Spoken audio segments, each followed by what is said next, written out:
NZ Aerosports, Icarus Canopies, now Gyro. That's right, we've rebranded, and Gyro is our next generation. It honours our founder, as that's the name we knew him by, but Gyro also marks the start of a new chapter. And not to be biased, but it's going to be fucking epic. Long story short, we're more us than ever, so if you're new to the sport, or even a Sky God Ninja Turtle, welcome. I think our valiant leader Lucy, Gyro's daughter, says it best. And we still got that fuck yeah attitude. Rebrand! Woo! Rebrand woo indeed, Lucy. Anyway, head over to gyro.com for more info and get amongst you legends. I was 19, broke, unemployed, and sold my girlfriend's canopy for drug money. So I thought I better sew her a new one. What a sentence, and what a story. This describes the humble yet outrageous beginnings of NZ Aerosports, the home of Icarus Canopies, in the words of our founder himself. From getting a paratrooper toy from his mom, watching parachutes at the DZ as a 6-year-old, jumping off the wharf with a parachute made from bed sheets, doing his first jump at 16, sewing his first canopy on a borrowed machine at 19, and starting to sell parachutes out of a garage in 1986, Paul Gyro Martin had an undying love for the sky. Our company started with one man with the wildest of spirits and a true blue sky dream, a renegade. In the time that Gyro created and ran the Icarus Canopies brand until he passed away in 2017, he pushed everything he had to its limits. We miss him, and we always will. Gyro is the next generation of NZ Aerosports. It honors our founder, of course, because it was the name we all knew him by, but Gyro the rebrand also marks the start of a new chapter, our next jump. Gyro is the space between sound and silence, art and science, chaos and calm. Gyro is a state of epic tranquility that transcends understanding. That moment, in the door, in free fall, mid-swoop, where nothing but the present exists. A perfect balance of euphoria and thrill. Gyro captures our passion for flying and our commitment to designing break-the-fucking-rules canopies that deliver pilots pure, wild flight.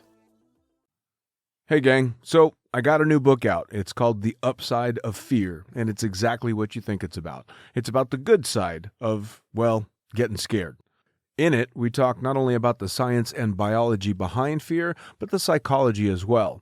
And it's not just coming from me, it's coming from some of the best in the sport. Omar Alhigelan, Jeff Provenzano, Maxine Tate, and so many more have contributed their sometimes terrifying stories to the book to help you overcome your fear. So head to the lunaticfringepodcast.com. You're going to find the link to the book there, as well as the other books. It's available in ebook, paperback, hardback, and audiobook right now. Coming straight from the cockpit, it's another episode of Lunatic Fringe with the fucking pilot.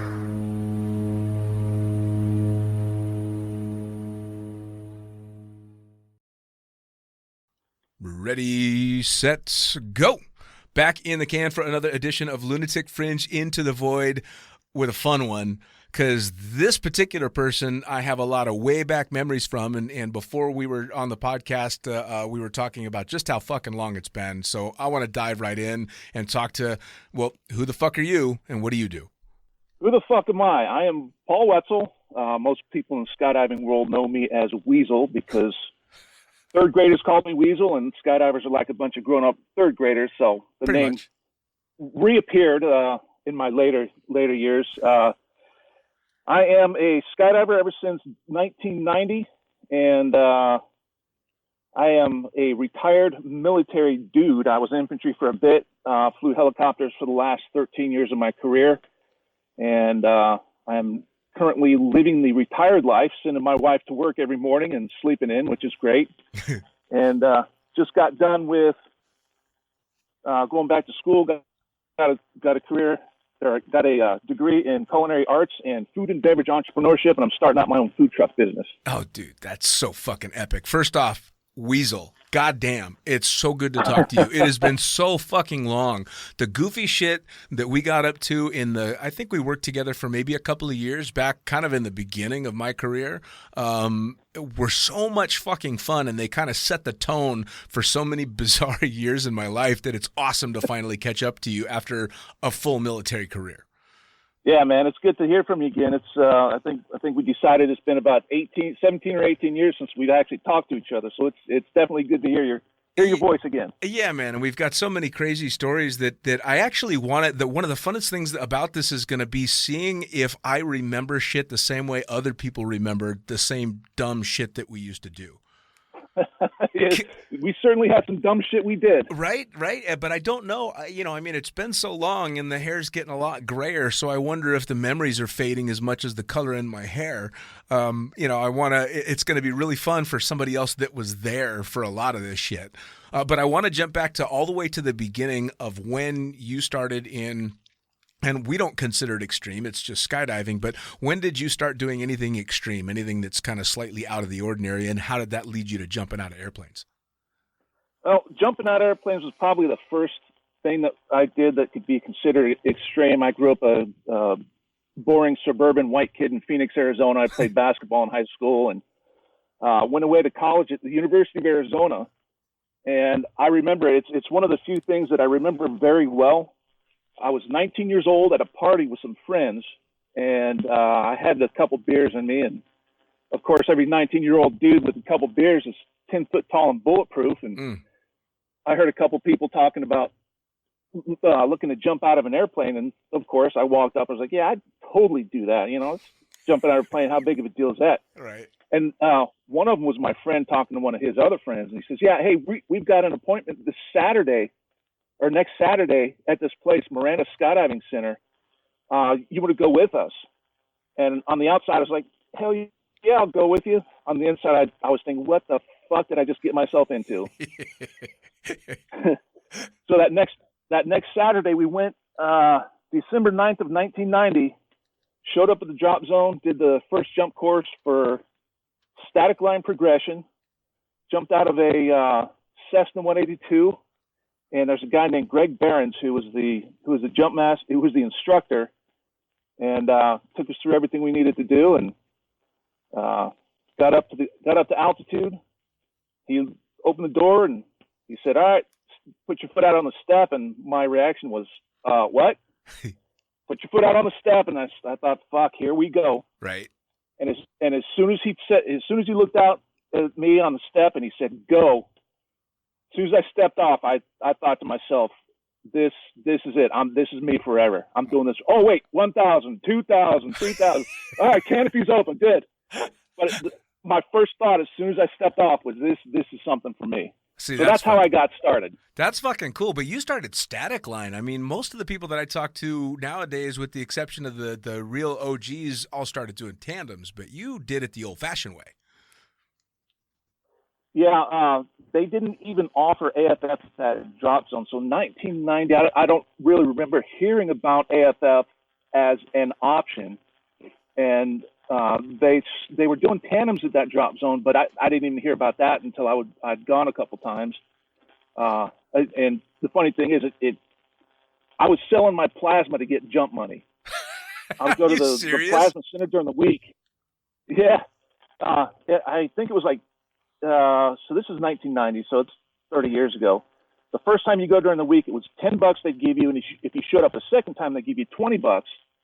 And I think that it was like $30 or $40 for once you got past the first jump course. First jump course for me was $85. Oh, fucking so I did my first jump course, started selling my plasma, and I got my first 9 or 10 jumps there, and skydiving and beer drinking took their toll, and I dropped out of school and moved up to Oregon, where my parents were living at the time, and right. Picked up AFF there. So wait, so you were only selling plasma? You weren't doing the whole sperm thing? Like, there's not a bunch of little weasels running around out there, is there? Fuck, I hope not. They're all gonna come want jobs in the food truck, man. Yeah, right. Well, so back in Oregon, you started AFF. Yeah, I went to, my parents were living in just outside of Portland. So I went to Skydive, Oregon in Molalla, which is about 45 minutes south of Portland, and told them what I did, brought my logbook, and they looked at everything, and they put me on. They wanted me to, because I had 3 or 4, maybe 5 free fall jumps, just clear and pull, and then a 5-second delay, then a 10-second delay. So they put me on whatever the level was. They wanted me to go up with 2 instructors or 2 jump masters. So I jumped with 2 people. I did okay, so they progressed me, and I only had to do 2 more to graduate AFF, something like that, and started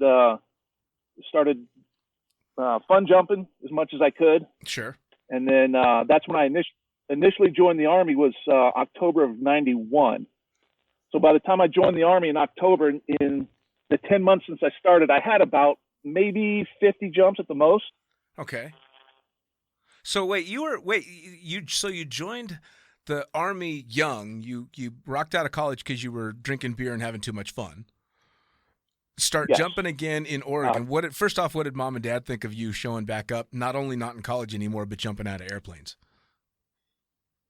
Well, my parents actually paid for my first jump. After that party, when I agreed to go skydiving, it was early December, so I called my parents. I was short on money. I said, "Hey, Mom, Dad, I've been a good boy this year. Do you feel like buying me a Christmas present?" They said, "Yeah, I guess. What do you want?"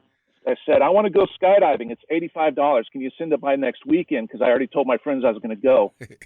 And I was talking to my mom, and I heard a big sigh. She just said, "All right, I'll send you a check."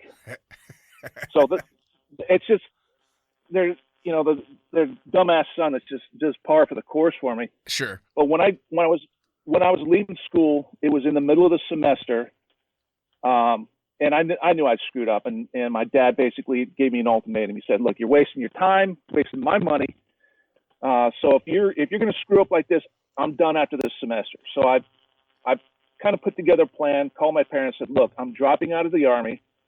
I'm going to join, or I'm dropping out of school. I'm going to join the Army. I've talked to the recruiter, but they don't have any slots for me until October 1st. I don't know if that was just the recruiter trying to get me to fill a slot in some other MOS he needed filled, but Sure. I said, can I live with you, work until I join the Army?" And my parents said, "Yeah, you have until October. And as you're working, you need to give us your paycheck, because you agreed to pay back your semester's tuition if you didn't finish." And I was like, "All right." Right. So half of my check for that summer went to my parents, and the other half went to Skydive, Oregon. Nice. So you racked up a few jumps in Skydive, Oregon, but then you ended up going into the Army. I did. I wanted to be a big war hero, so I joined on a contract to go into the 75th Ranger Regiment, and ended up doing all the stuff, basic training, AIT. Went to airborne school, which is not the same as skydiving, which Right. I kind of knew, but I was on my 5th jump in airborne school. Last jump, I had a door position, and you're standing in the door for 2 or 3 minutes, and I'm looking out, and we're flying I think it was a C-141 we were jumping that day. It's low level. It's 800 to 1,000 feet above the ground, flying over the ground, and the jump master, he's standing in front of me. He goes, "We're pretty fucking high up here, aren't we?" I said, "No, this is really fucking low." And he just looked at me, and green light turns on. He says, "Go," and I jumped out, did my fifth jump at airborne school, got my wings, and went on from there. Wow. I mean, that was but this was so many years before I met you. And, it's kind of funny because I had no idea that before I met you, you'd been in the military. Yeah, I did. Joined in 91. I was active duty until 98. January of 98, I got out, did National Guard for a year and a half. And when I was active duty, I'd gotten married when I lived in Louisiana. Went to Korea for a few months, and she hauled ass up to Connecticut with some other dude, so I came home to nothing. Oh, fuck. Just, I got the John Deere letter. Right. She left with a farmer. But I ended up doing the National Guard. They were paying for school. Got tired of that, and I don't know if you knew. Did you ever know Stuart Kavanaugh at Skydive Las Vegas? I'm sure we crossed paths, but it doesn't sound familiar off the top of my head. Yeah, he used to run the drop zone down in Texas where I used to jump. He worked for Mikey Hawks. Cool. And he put in a good word for me. When I was just done living in Louisiana, I said, I need to get a change. And Stuart said, hey, they're always looking for people out in Vegas. So I sent an email to Michael Hawks and said, hey, I'm a friend of Stuart. And I guess Stuart called him or something, said, hey, check out Weasel. He's a good dude. And, right. I told Michael, I'm going to get my tandem rating. So I don't have that, but Stuart was an examiner. I said, I'll talk to Stuart. I'll get my rating, and I can be out there as soon as this next semester's over. So I went out. Michael Hawk said, yeah, come on out for a weekend, hang out. I think what he was doing was giving me a chance to see how he operated, how things were out there before I committed. Right. And having just come out of the military, the yelling and the Michael Hawks thing didn't bother me. Right. I'd heard worse from better. Sure. To kind of put it in perspective. And at the end of the weekend, I said, hey, I would love to come out and work for you. He said, we'd love to have you. So I went back home. That was during my spring break at school in Louisiana. Went back, finished the semester, packed all the stuff I owned out of my trailer. And I lived in a trailer in Louisiana. Imagine that. Of course. Yeah. My roommate drove me out to Skydive Las Vegas. I unloaded all my stuff in the back of the hangar, slept on the couch out in the hangar for about 2 weeks. When I finally found a place to live just up the street, and then I started the life of a professional skydiver for almost just over a year and a half. I think it was about 19 months from about April until December of the next year. Sure. Oh, dude, it's funny because I remember vaguely when you started because I'd been there for a little while. That was my home drop zone, so I'd been jumping there since 96 was when I started jumping in Vegas, or maybe right at the end of 95 into 96. But I started working relatively soon after that. But I remember when you showed up at the drop zone, you and I became friends pretty quick, as most of the people on the drop zones do. It was a small drop zone as far as size goes. There weren't that many people. We only used the Otter on the weekends. We had. What do we have on staff? We normally have 6 or 7 people. Yeah. It wasn't a huge operation, but fuck, we were busy all the time. But I guess that's why it kind of surprises me that you had that military time beforehand that I didn't know about, because you were a goofy motherfucker, man. Oh yeah, the military didn't quite ruin me. No, man, you got rid of whatever the military instilled in you was gone quick, because I had no clue. You were, always scruffy, hair always kind of a mess, totally goofy, and fell right into the positive side of that drop zone, which was we had a fuckload of fun with our students. Dude, we were goofy as fuck with those students, not to mention, at least half of the time it was some hot chick out of Vegas. Oh yeah, of course. Which never hurt. But we got into some weird shit, dude. I was going through some of my old videos, and there's videos of us, especially when Jim Dolan would be doing tandems. Shout out to Jim.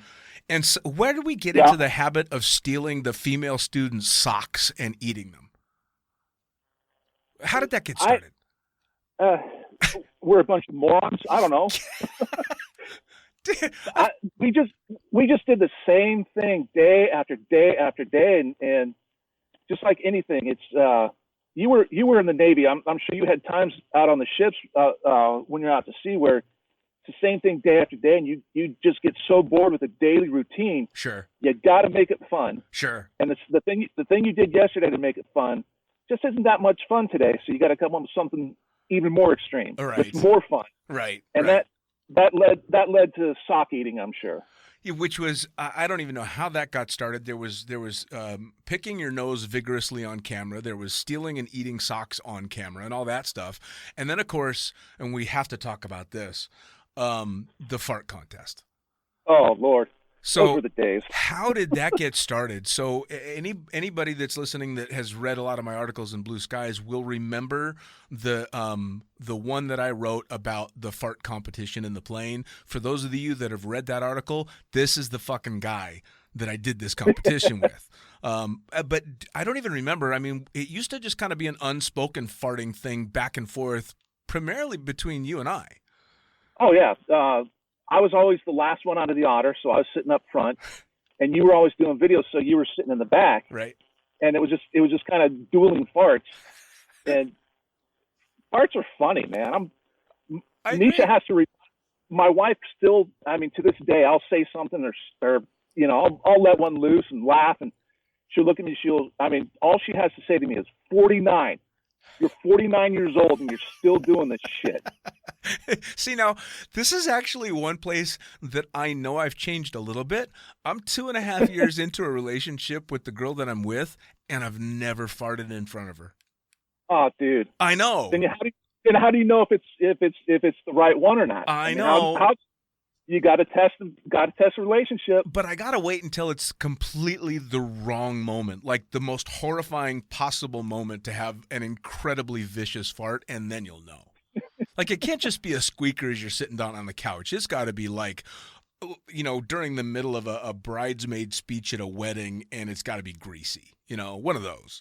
Well, yeah. But or it's when you get in the car and you lock the windows and let one loose and turn the heater on. Right. All right. Yeah, absolutely. Those are the ones you got to do. But so back to the competition. So I don't remember how it got started, but we ended up actually, if I remember correctly, we had a conversation and decided tomorrow it's on.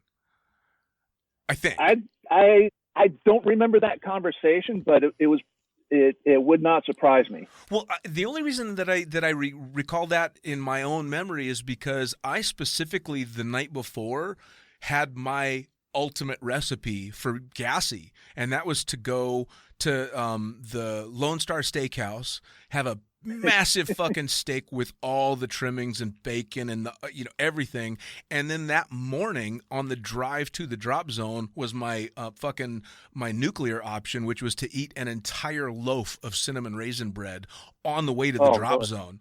And it would, then by load fucking 5, it's just, fallout every load for 1,000 feet. But so now here's where I want to see if our memories match. You remember what ended up happening on the final load? Yeah, we almost killed a guy. Yeah, so you got to tell me your version of this. I remember that load. It's one of the times that I genuinely felt bad, but it wasn't going to stop what I was doing. Right. Because for those that may not know, Skydive Las Vegas has we had a contractor had a deal with a Japanese guy in town who was a tour guide. And he would take people to all these attractions and take them to the place where you can shoot guns at the indoor range and skydiving. And, if it costs $200 for skydive, he'd charge his customers $300. So he's making a shit ton of money. So he brought us a lot. We had like 30% of our clients were Japanese tourists. Oh, at least. Yeah. And this little Japanese guy, he was probably about 5'7", maybe weighed 105 pounds. Little guy, he's probably 50 years old. Yeah. And he was nervous, didn't speak English. And like I said, I was always last one out. You were the first one out. So we'd been at it all day. And this guy was nervous getting on the plane, probably wanted to puke before he got on the plane. Right. I'm letting them loose. You're letting them loose, and it's like the nor'easter, the perfect storm. Right. It all met probably right inside this guy's mouth and nose, and we're climbing to altitude in the Twin Otter, which was, I think the serial number of that Twin Otter was like 30. It was like the 30th Twin Otter ever made. Right. And I don't know if you ever heard about this or not, but Michael Hawks actually flew that thing until it had 0.1 left on its life. I don't doubt that. So this thing had the 100 series engines or whatever the slowest engines in the world are. Right. So it took us 20 minutes to get to altitude, and about 5 minutes in, this guy starts retching and heaving, and Was Dale his instructor? It was either Dale or Burgess. Either way, it was awesome. Right. But we all carried gallon Ziploc bags because people like to puke on us. And in Vegas for with sure. those old harnesses. Oh yeah. So this guy nearly fills a bag. He's leaning over. Looks like he's halfway unconscious. Eyes are closed. He looks like those videos of the little kids who are trying to stay awake and eat their ice cream at the same time, but he's trying to stay awake and barf in the bag. And you and I are laughing our asses off. Everybody else is holding their nose, and you and I are just going at it. And we didn't stop, man. No. We didn't stop, and we all go do our tandems, and at our Sunday evening end of the week staff meeting, Hawks was fucking pissed. He was yelling at you and yelling at me, but he's pointing at you and pointing at me and yelling, and he's saying, you guys, he never specifically said Dean or Weasel. He just saying all of you guys, but pointing at just you and me. And right. Everybody else is sitting there quiet, and you and I are laughing, and I'm trying not to laugh. It's like trying not to laugh at a funeral. You just can't help it sometimes. And I was holding my face, laughing. You're over there laughing. And the thought going through my head was, Dean and I are going to have to go look for a job.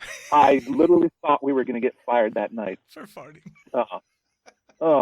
Yeah, he had a new policy.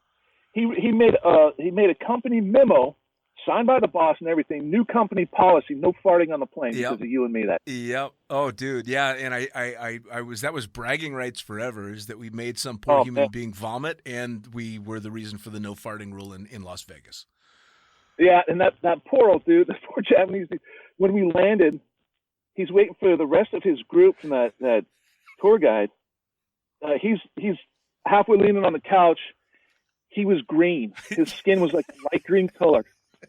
And I think that's when it really hit me, and I felt bad. I was like, oh, all right, we did bad, but yeah, it was so funny. He turned the color of what was coming out of our asses, man. Oh, man, yeah. Well, you know what shocked me about that whole thing was we're having this war, and every other staff member on that plane all day long knew exactly who the fuck was doing it. Like, it wasn't like it was any secret. Everybody knew. But I remember on one of those loads sitting across from Simon Wade, who you would have thought at some point would have just gone, dude, fuck, enough, man. And nobody said a thing. Not one person was like, you guys need to stop this shit. And I think that's part of why we just kept going and going. It was vicious. Yeah. Simon, he was the drop zone operations manager or something like that. Yeah. Had he told us to stop, I would have stopped. Sure. Me too. By no means am I blaming all this on Simon. Because I did it voluntarily. I had a great time doing it, but had he told me to stop, I would have stopped. I'm at least that professional that when the boss says quit making the tandem students barf, I'll stop. Sure. Well, and the bottom line was, out of all the authority figures on that drop zone, Simon was the one I had respect for. Yeah, he again military. He was military, so he kind of had a good idea of how to balance the being an asshole with being the not the buddy, but the firm. Sure. The firm leadership that makes you want to say, oh, okay, I got what you're saying. Well, kind of that was the brilliance of how he handled himself, though, right? Because he knew exactly what you were up to, and he had done all those things before, and you knew one of the reasons that he kind of tolerated some of the shit that we would pull was because he had done it all before. But that's part of why you respected him, is because he let you get away with a lot, and you knew if you were crossing a line, he'd be the one to go, and he wouldn't be fucked up about it, because who needed two Michael Hawks on that fucking drop zone? Right? He'd be the one to pull you to the side nicely and go, look, you need to not do this. Or he'd be the one to warn you off that fucking Hawks was about to, go on another rant, and here it was coming. So he was the one that I had a lot of respect for. I had no respect at all for Michael Hawks. I had fear for Michael Hawks because we were making too much fucking money. Yeah. Simon was a perfect middle management type of figure. Yes. He was a good buffer between Michael and us. Oh. going back to what I was talking about, getting my tandem rating to work at Skydive Las Vegas.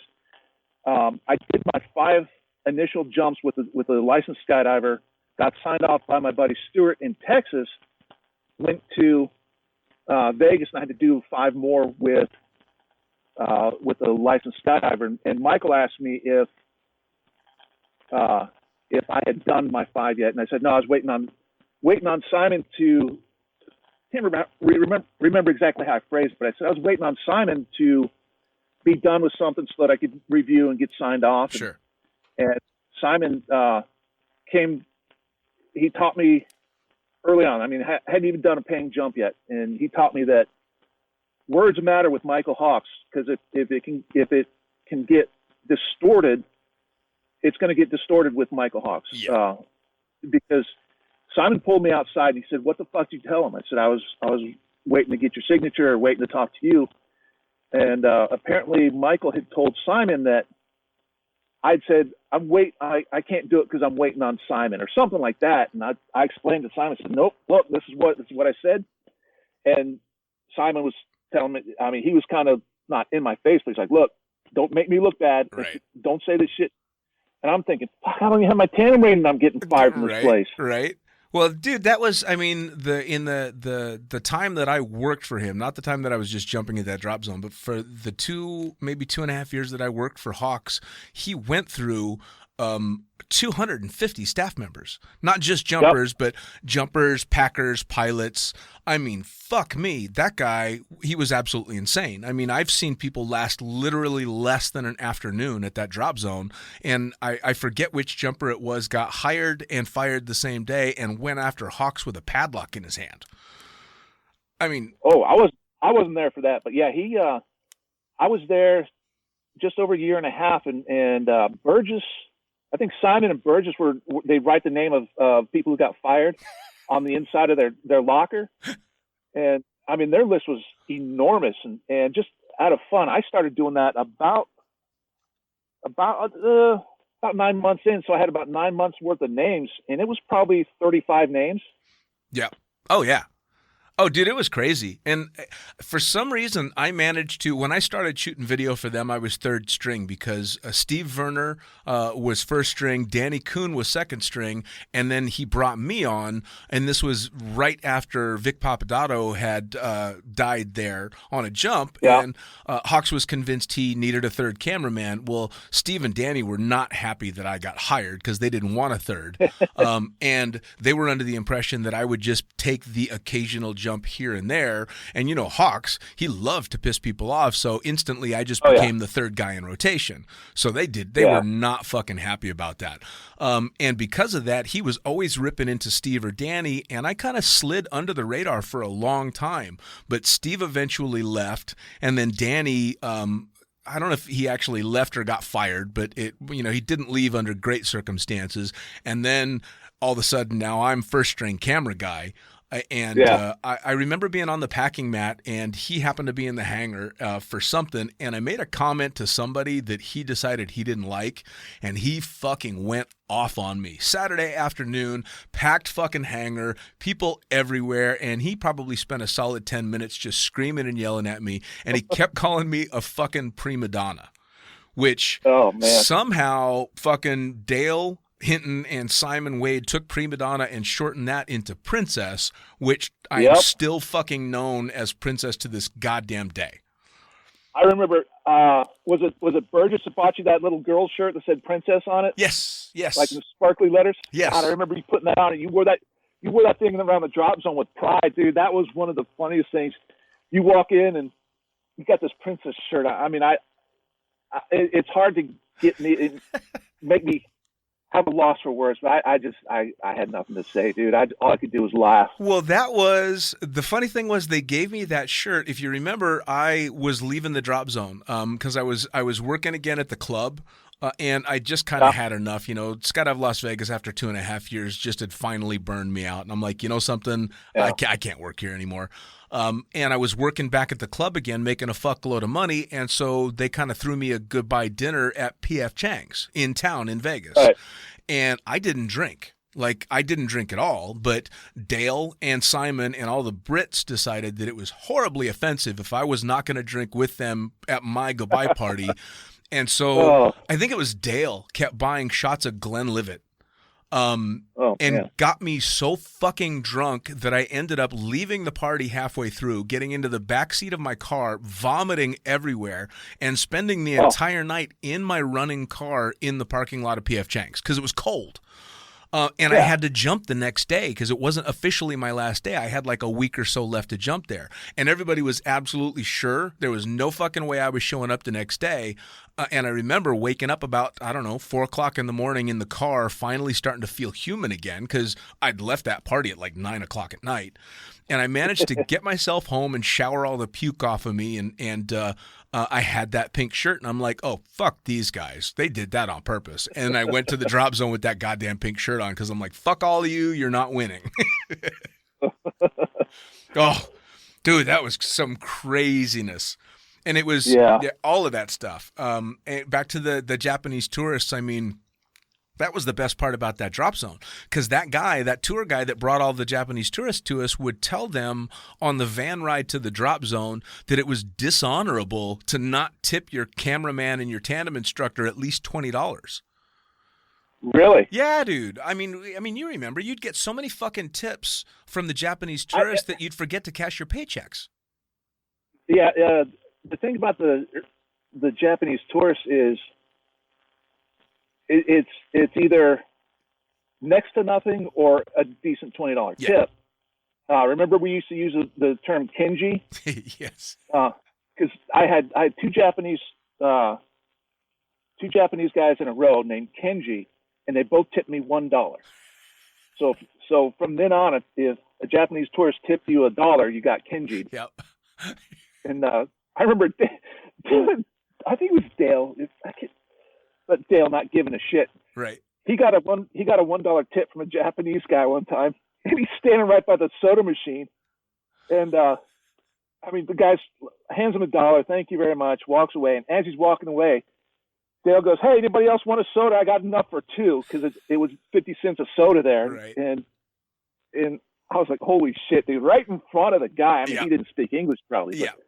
Oh, Dale didn't that give was a fuck, pretty though. harsh. Dale didn't give a fuck. No. Well, I mean, the other thing, too, with the Japanese is they would come out, and I still to this day don't understand.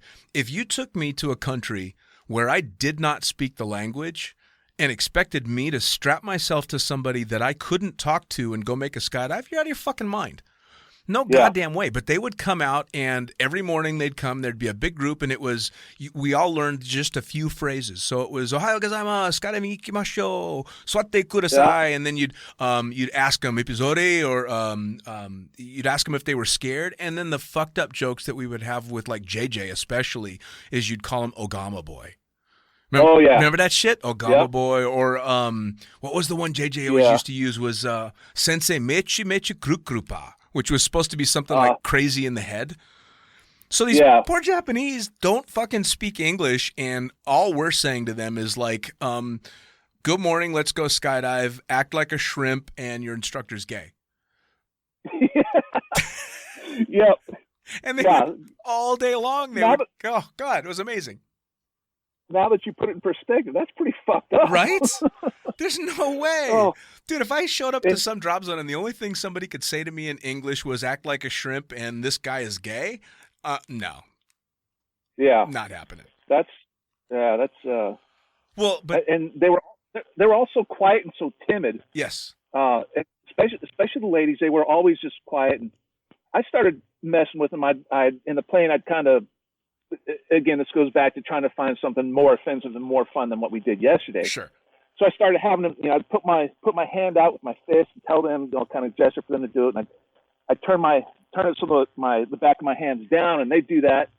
I'd grab their hand and I'd just pull their middle finger out, and I'd have them flip off the plane. And they did not know what to make of that. I mean, some of them would kind of chuckle and pull their hand back, and others would look like they were scared that they just offended somebody for real. And, well, but that's kind of where again, that's a lot where like the mentality of especially guys like Dale and Simon, like when those two were together, even though he was a manager position, when Dale and Simon started riffing off of each other, they were pretty fucking over the top. Oh yeah. And for those that don't know who Simon Wade and Dale Hinton are, they're hardcore Brits. They military and did all kinds of hardcore stuff in the military, and then transitioned into civilian skydiving. And they've got that very dry English sense of humor, and they just don't appear to give a fuck about anything on the surface, which can be so funny. I remember actually in one of the I don't know if you were there at the time, in a one of the only tragic experiences in my early career, we had a fatality on the drop zone there in Vegas, and nobody knew the guy he was visiting. But everybody is still, I mean, there was a fatality on a small drop zone. We were all busted up. You know, people that didn't even see the guy come to the drop zone were in tears because someone had just died.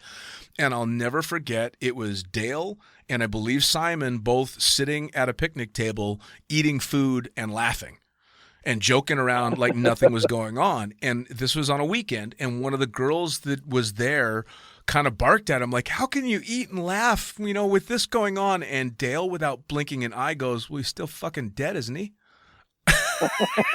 And I remember, because I was relatively new in the sport. I'm only a couple of years in, so I didn't have that thick skin yet. And I remember being horrified. And then years and years and years, all these years later, now I look back at it and go, yep, that's about right. Yeah. Yeah. Another quick Dale story, just to show how much he didn't give a fuck. Towards the end of my days at Skydive Las Vegas, he was studying to be an EMT. He was going to go work work for an ambulance company or something like that. So he always had his books. He would always sit at the table just right inside the hangar, and between jumps or downtime, he'd be studying. So he had 2 or 3 books out on the picnic table. And in his school supplies, he had a ruler, just, you know, because everybody has a ruler in their school supplies. And he's sitting there reading the book, and he's got this ruler in his hand. And this is in the days before smartphones and before digital cameras, so everybody came with a disposable camera. And this girl that I was jumping with she was going to go to the bathroom, and she left her disposable camera on the counter right by the door that went to the hangar. It's like, hey, Dale, let me take your picture. He looks at me, stands up. He's like, all right, hold on. So I got the camera. He turns around, pulls his pants down, shoves the ruler in between his butt cheeks. He's like, all right, go ahead. So I take a picture of Dale, put the camera, you know, wind it, put it back down on the counter where the girl left it. And so she gets home or wherever. She develops her pictures from her fun trip to go skydiving. And there's this shirtless British guy with a ruler in his ass in her roll of pictures. Yep. And yep. That's Dale. Yep. Oh, I remember, I forget who made the video. I think it may have been Simon made an awesome year-end video. Started out with a theme song from Reservoir Dogs. And it was fucking great, man. It was just this wonderful collection of all the staff members doing our thing and some fun jumps and then literally dozens and dozens of horrible tandem openings because we were jumping all the F-111 fucking train wrecks, you know, the head low vectors with these horrible openings. And at one point in the video, he walks around the corner with the camera, and Dale is waiting, pants around his fucking ankles, bent over with both cheeks spread as wide as he could get them. So you're not just looking at asshole, you're looking at like intestines. And that was Dolan. That was Jim Dolan. Was that Dolan? And he was making his asshole talk to the camera. Yes. Yes. And me being a dumbass, I know exactly what you're talking about. I kind of walk up next to Dolan, and I kind of rest my head sideways on top of his ass while he's making his asshole talk like Ace Ventura to Simon. Yes. But dude, we had so much fun doing that shit though. I remember shooting one video with a tandem student. You were the tandem instructor. And she was sitting at the picnic benches that we had, and we was going to go up in the 206. And you walk up, unbeknownst to her, behind her while I'm doing the interview, and you're doing this bizarre little happy dance behind her. And yes. You remember? And then you squat down behind her. She doesn't know this at first, and you're acting like a monkey picking bugs out of her hair. Yeah. Yes, while she's trying to do this interview. You put that on Facebook a few years ago. Yes, I did. Let's guess. I remember that. I still have every single video I've ever shot. I just haven't gotten around. Yeah, every fucking one, including, you remember the one that we did to try and win that car. Yes. That was fun too, because they had that car competition. What was it? A Daewoo Laganza. Yeah. And we were trying to do that car, that thing, and so we made this funny little silent film, and it ended with you jumping out of the airplane and the cool thing about that jump was, for the video, I climbed out of the airplane in flight and closed the door. So out of a 206 now, the door's closed, and I'm flying around outside with the door closed, and you're inside, and the way we cut it was we never showed the plane taking off. So you climbed into it on the ground, and next thing you know, you're jumping out of it in the air.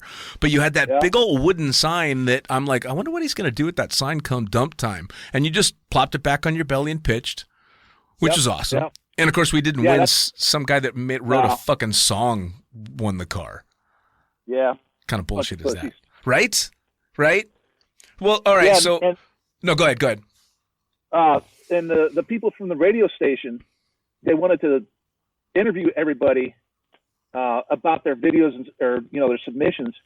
And I remember you were up on a load, and the way that they contacted people, the drop zone was that payphone outside in the hangar. Right. And so I think you were up on a load, so I had to stand by the payphone in case they called, and if I was up, you were standing by the payphone, and they called when you were up there, and I talked to them and tried to build it up. And once I was done, somebody said that I should have told them that I learned how to skydive just to make the video, and I was like, damn it, that would have probably helped a little bit. That would have been good. That would have been, but that would have been fucking cool. Although it was still fun anyway. To be honest, I never thought we were actually going to win the car, but it was definitely fun trying. Yeah, and after work that day, we had to drive into the auto mall to find a Daewoo dealership so that we could film that last scene. Yes, I'll never forget any of that stuff. I'll tell you what, that was the Skydive Las Vegas, and that time in the sport is still looking back is so weird because there's so many things that Hawks did and that environment did that I fucking hated, but there were so many good memories. Like, Jay, did you ever go out and go golfing with JJ after a day of jumping? Yeah, remember that time we drove the cart in front of him and he tried to hit us? Yes. We he was teeing off and we messed it up. Yes. I mean, we'd get to do stuff like that. You'd finish jumping because it was a weekday and you only had a couple of loads, and he would drink a fuckload of booze and I would take a couple of Valium and see who could play worse. See who did worse shit like that. But it was funny because there was a lot of really cool times and then a lot of tragedies, sprinkled around that drop zone as well. Not the least of which was just how ugly it got for a lot of people, which really sucked. Yeah, it was good for me. I know Michael Hawks is not looked upon favorably by a lot of people, but for me, I could recognize that he would rub people the wrong way, but I always got along well with him. I owe him a debt of gratitude because when I was living in Louisiana, like I mentioned, I was coming off a divorce. I got dumped in this trailer in Louisiana going to school while I was in the National Guard. And I mean, he gave me a chance to go do something away from where I was before. We got along well, and I never asked him about it. He never said anything, but after the first time he yelled at me when I just stood there and took it, and then he just walked off. After that, I think that he would come use me to vent.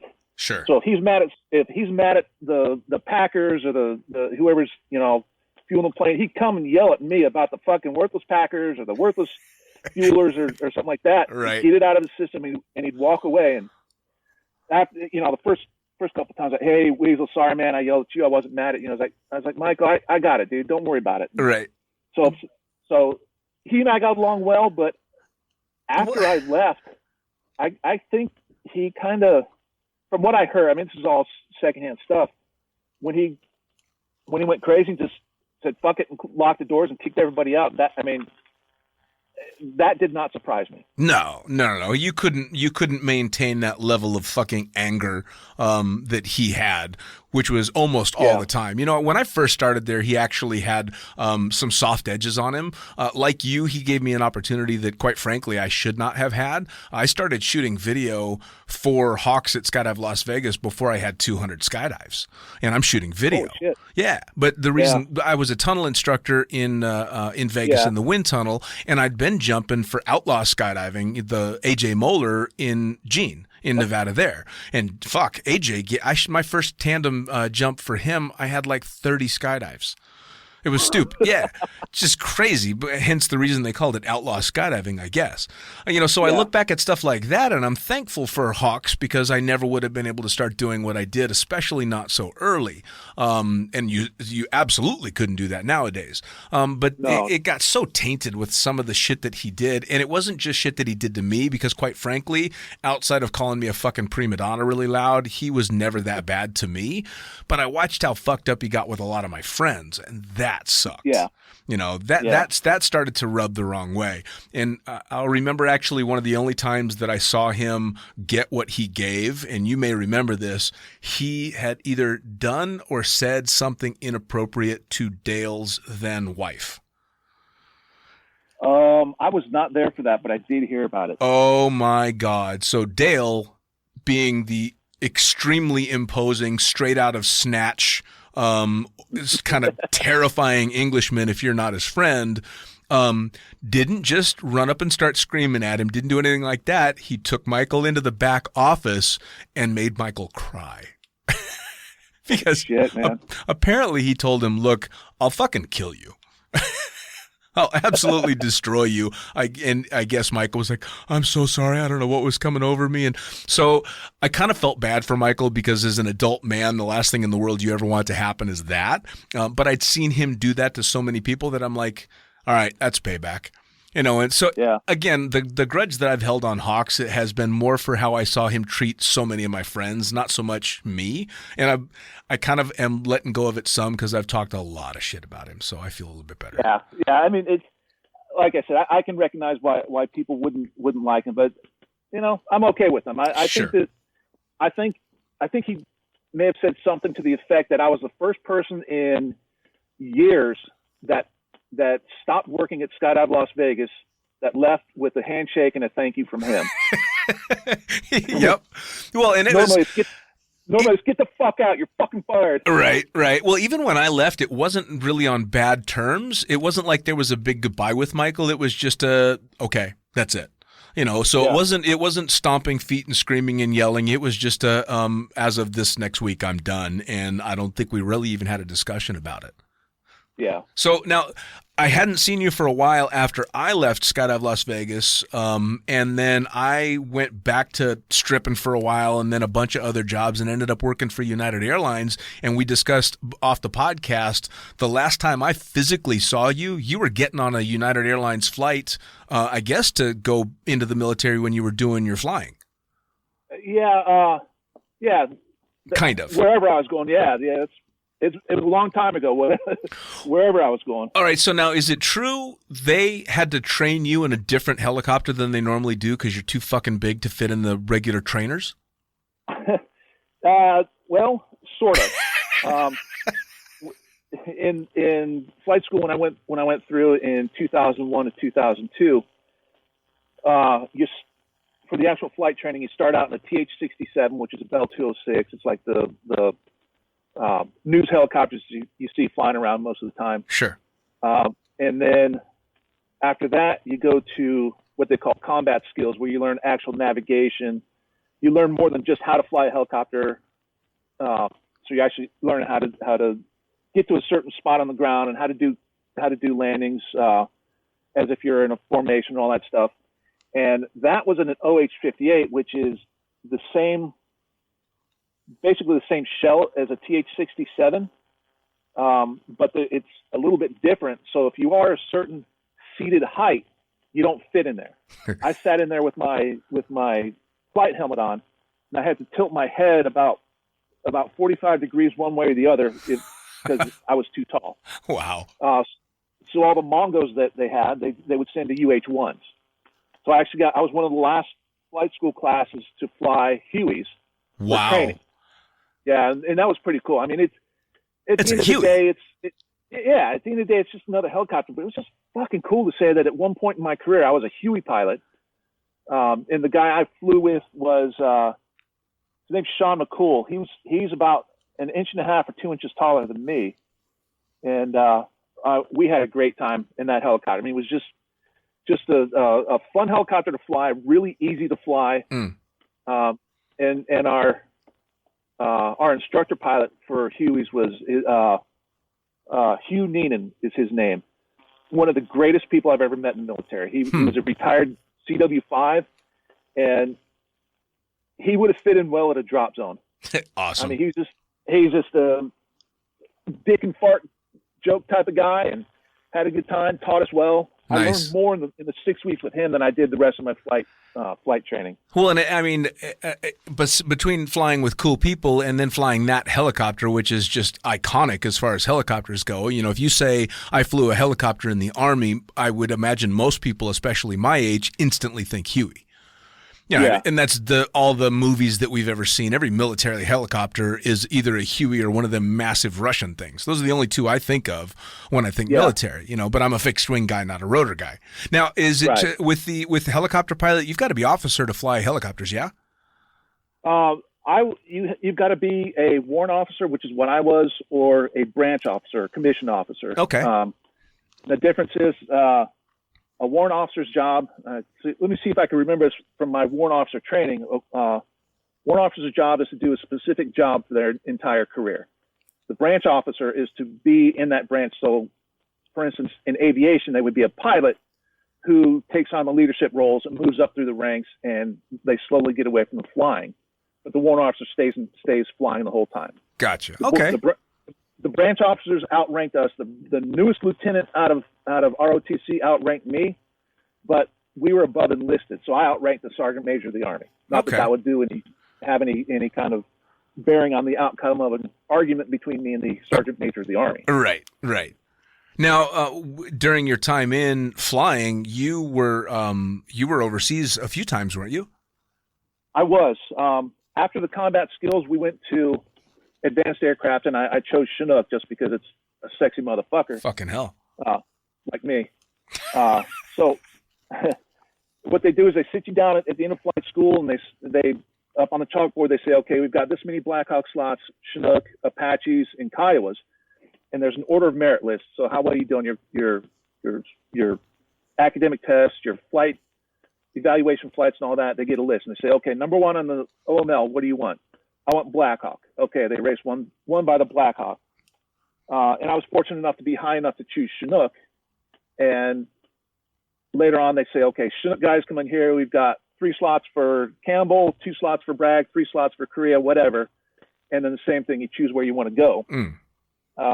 So right after flight school, I chose Korea because I heard that there was good flying hours there. So I went to Korea July of 2002.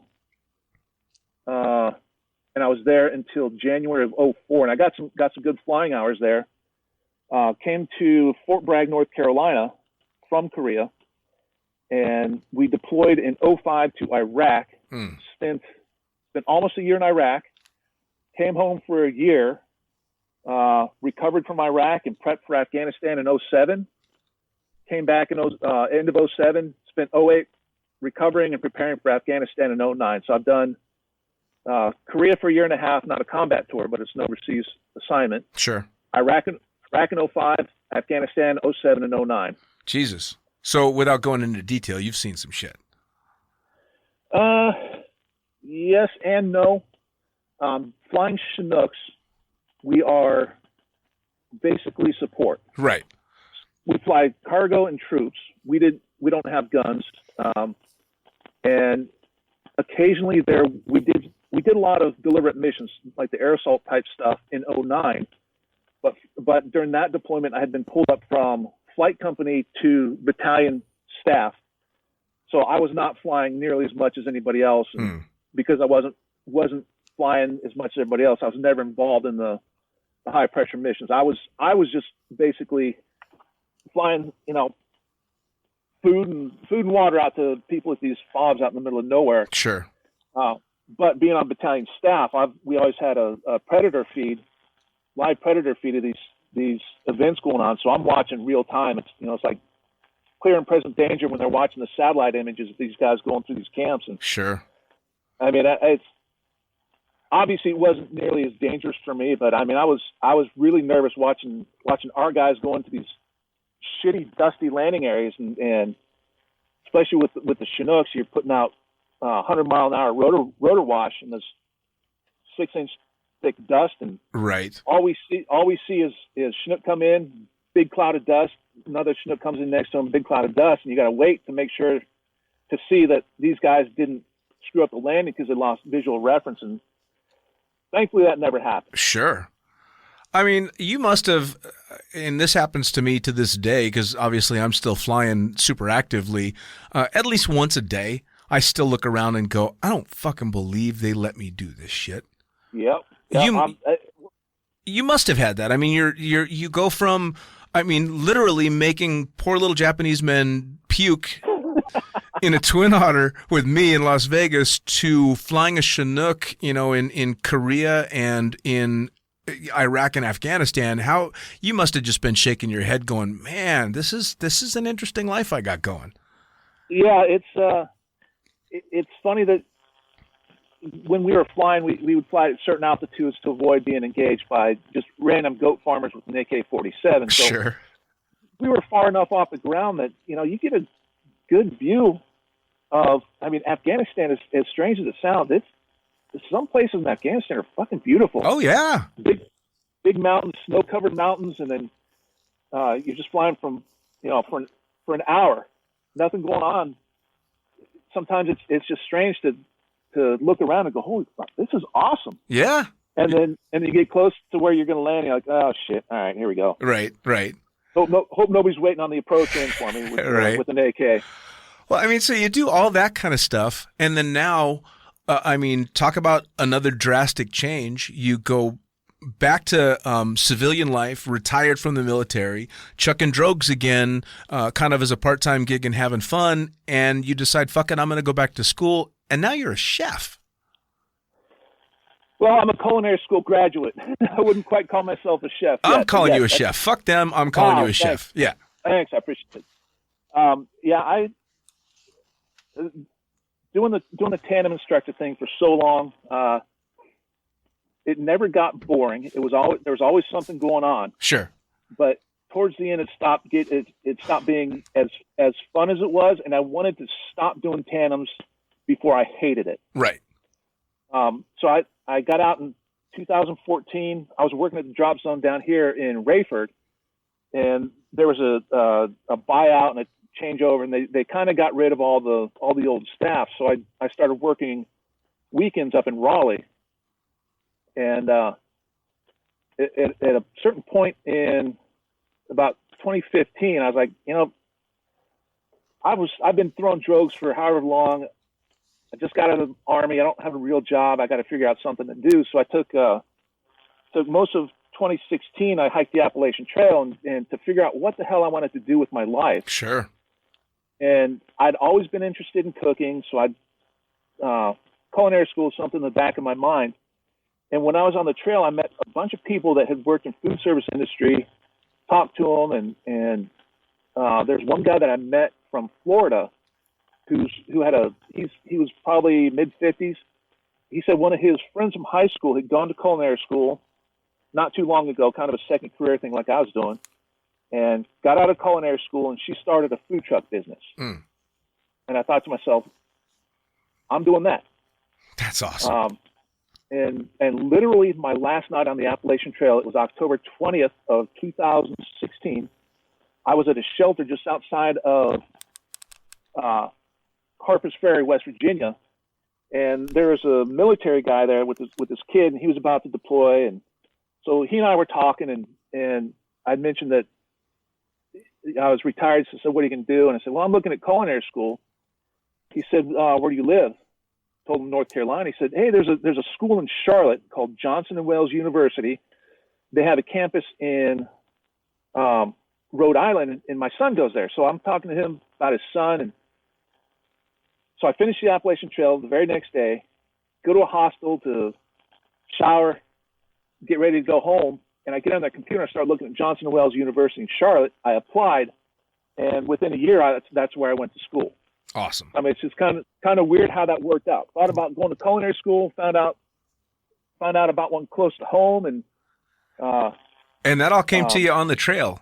That's cool, because I remember Nisha, your wife, was posting about it quite regularly. So myself and I'm sure a lot of other people were following your progress. You did the whole trail, didn't you? Yeah, I did. In 2016, the official length of the trail is 2,189.2 miles between northern Georgia up to central Maine. And I hiked from Georgia to West Virginia, took a train up to Maine, and then came back down to West Virginia. So I did the whole trail, just not from end to end. I did it from end to middle, then other end back to the middle. How cool is that? I mean, what a fucking great way to especially after everything, because you're already talking about 2 careers in the bag. What a great way to kind of find your new self and go, all right, something, fuck it, I'm going to go for a nice long walk and think about this shit. Yeah, the AT is probably the most defining thing in my life, because I mean it's a very, very clean transition from a military career back into real life as a civilian. Sure. And being on the trail, walking 10, 12 hours a day, you have nothing to do but think. Sure. So you got lots of times to figure out a lot of shit going on in your life. If that's what you need. Well, and I had obviously a dramatically smaller version of that when I did the Everest Base Camp Trail, and it's the same thing. I mean, pretty much from sun up to sundown, you're walking, and it's just you. Yep. I mean, there's other people around, but it's just you just thinking. That's it. Yep. Enjoying the scenery and letting whatever thoughts come. And it's a great way to just kind of do a reset. I did a talk a while back with a couple of friends of mine who actually do kind of therapy groups all based around hikes and long trail walks and stuff. And it's been really, really good for them. Barry and Sydney Williams do that. And it's along the lines of that kind of thing. They do a lot of hiking all around California, and they were going to do some other stuff all around the country. And they get these big groups together, and it's just basically a big walking therapy group to fucking hash shit out while you're stomping around the trail. It's a great way to do it. I can't tell you how effective it is for everybody else, but for me, it's exactly what I needed. Yeah, for sure. Now, tell me about the truck. So you've gone through the school. I know you've already started things. I think you've already got a business name. Tell me about it. Yeah, just because most of my entrepreneurship classes were based on starting a business. I'm doing air quotes business, because everybody else in the class, they're 20 years old, 21 years old, and they have no idea what they're going to do. So I knew I was going to do a food truck. So everything I did in class was actually real life stuff. And since I didn't have an actual name or anything, all I got right now is Wetzel's Food Truck LLC is what my actual business name is. I don't have an actual DBA yet, but still working on that. So I've got the business license. I bought a truck, and it was a used truck, already put together as a food truck, and had to get some work done on it. So I took it in on the 1st of September, and these fucking clowns at Freightliner still have it, fixing the brakes a month and a half later. But once I get the truck back, I've got to get local inspections from the county. I've got a commissary facility set up, because you're not allowed to work out of your house, and you can't work solely out of your truck. You have to have a fixed base. Right. So I've got a local restaurant that's going to let me rent space from them. So I just need a few inspections. I'm going to keep the old graphics on it right now, just so I can get started and make some money and get a new wrap here one of these days. But best case scenario, I can be up in business from about 3 weeks after I get my truck, whenever these jackasses get done with my brakes. Sure. Dude, how excited are you? I'm ready to go. Awesome. I was working on the truck, cleaning it and doing a little bit of maintenance on the water reservoir and stuff in the middle of the summer in North Carolina. It's rough, man. Even I bet. with the fan on and the vent pumping air. It's just miserable. So now that it's getting cool here, I'm ready to get that truck back and get it up and running. Sure. Now, is this going to be one? Have you already thought about like routes, or are you going to go park yourself at the drop zone? And because I mean, I'm guessing that's a great at least initial place to start and maybe work some bugs out. Is it a DZ? Yeah, the DZ here in town in Rayford, they've got their own restaurant. It's established since probably mid '70s. But the drop zone where I was working in Raleigh, I talked to the owner. Said, hey, I'm starting a food truck and was wondering if you'd let me come park up there once I'm up and running. He said, let me know. He said, just once you're up and running, let me know and we'll work something out. Because they've been getting random food trucks about once every 2 to 3 weeks. And it sounds like he's going to let me get into the rotation up there. Awesome. Plus we've got a decent brewery scene down here in the Fayetteville area. And many of them don't have their own restaurants, so food trucks go there. Mm. And there's one that has been doing.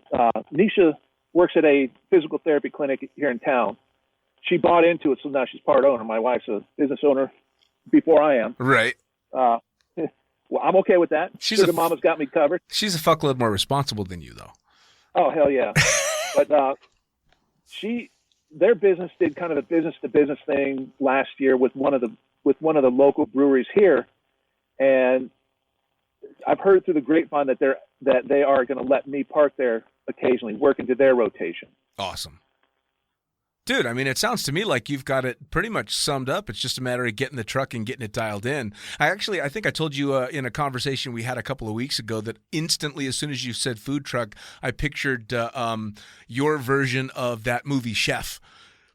Like I just picture that kind of a vibe from you in a food truck, and I'd imagine it instantly seemed like, oh yes, that's the perfect fit. He would fucking love that. It just seems to fit your personality. Yeah, I'm really looking forward to it. I think I'm going to do well. I'm very fortunate to be in a position in life right now where I'm not desperate for money. Sure. My wife's Nisha's she's in the medical field, so she's been working this whole time during the pandemic. I've got a decent paycheck from the government every month for my retirement. So I don't have to get out there and I don't have to do anything. So with the lack of that kind of pressure, I'm having a lot more fun than most people who aren't as fortunate as I am. And sure. I recognize it and I'm grateful.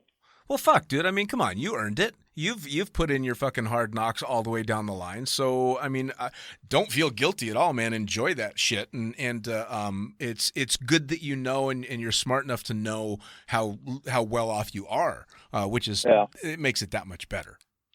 Yeah. Well, and I have to, again, we haven't spoken. We already figured this out. We've only talked via text. We have not spoken in probably 18 years. Something like that, yeah. So this was fucking awesome. But now I actually get to thank you by voice for the hot sauces that you sent me, and tell you what an idiot I was when you sent me the powdered hot sauce and were very adamant about don't sniff this. And the first fucking thing I did was open it up and sniff it. How long were you sneezing after that? Oh, dude, sneezing and eyes watering. And of course, while I'm seizing up on the kitchen floor, I'm first off laughing, thinking, thank you, Weasel. And then I'm thinking, how many people can I get to sniff this? Oh, man. That's all I was thinking. What you got to do is, I found this out the wrong way, but I will let you benefit from it. If you really want to get them, do you still have it in that little tube? Yes. Shake it first, open it, and then let them sniff it. So some of those particles are airborne inside the tube, so they get a good whiff. Awesome, dude. Well, you always got to learn from other people's experiences and mistakes, right? Of course. Yeah. Well, and I'm already kind of known for the hot sauce pranks because you've seen the show Hot Ones, of course.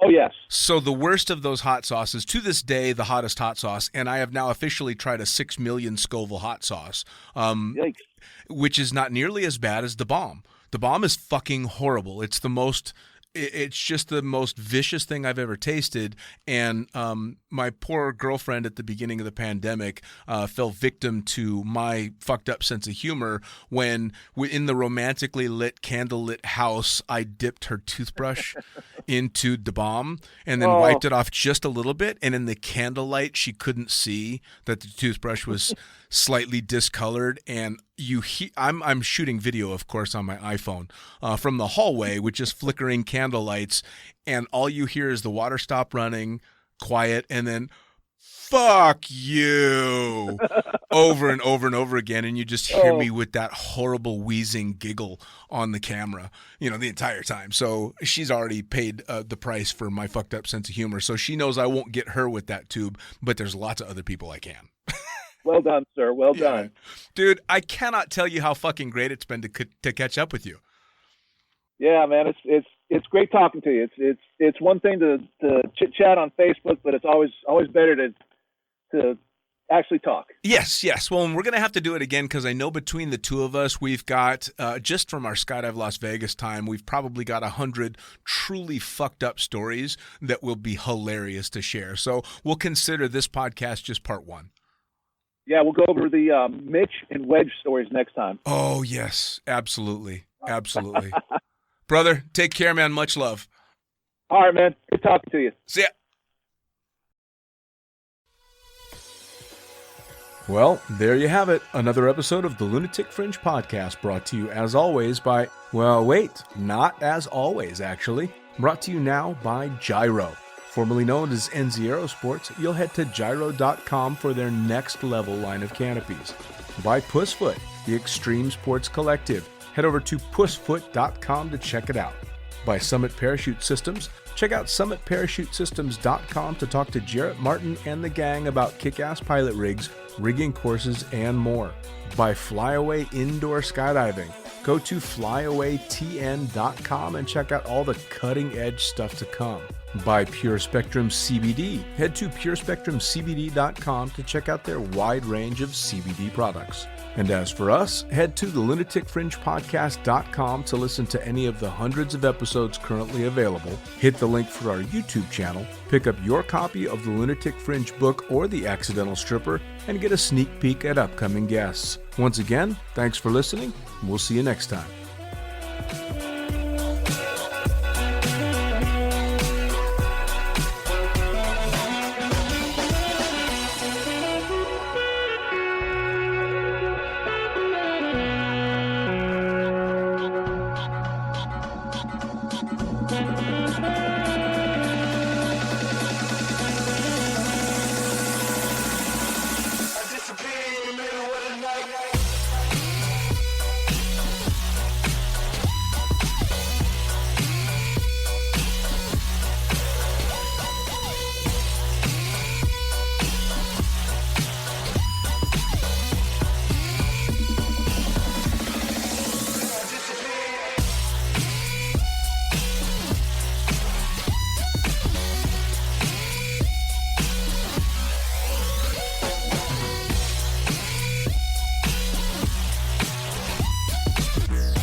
Get on the fire, get on.